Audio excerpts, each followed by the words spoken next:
Hello mga beshi! Ngayon nga ay papunta kami ng SM Marilao. Huwag nyo nang pansinin ng aking anak. Kakamadali niya ay nadapa nga siya. Sa sobrang madali niya nga ay nagmamadali ay binuhos siya ng kanyang ama. Sa sobrang excited ngayon na lang kasi ulit kami lumabas. Nagmamadali na nga kami kasi anong oras na. Pinaglaro nga lang namin sila at kumain kami tsaka kami umuwi.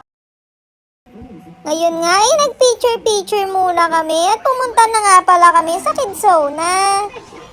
Nagmamadali nga si Beshi, hindi ko pa nalalagay yung tsinelas namin dun sa box. Inaaya niya na ako maglaro.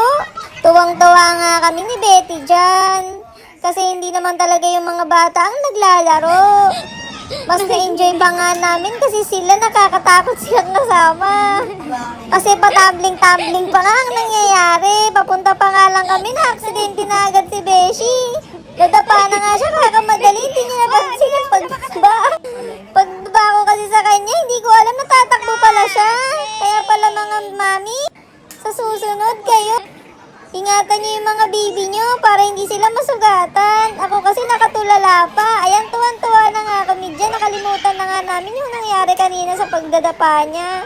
Mas nag-enjoy pa nga ako dyan kaysa kay Beshi. Pero masaya rin naman siya. At inaya ko na rin si Betty. Mga kitang-kita niyo naman ang saya-saya niya kahit wala siyang ngipin. Ayan na nga pala silang mag-ina. Tumatalon-talon.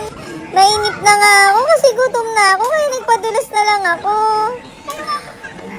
Hindi na nga ako makatayo dyan, tapos pinicturan ko na lang yung pamangkin ko.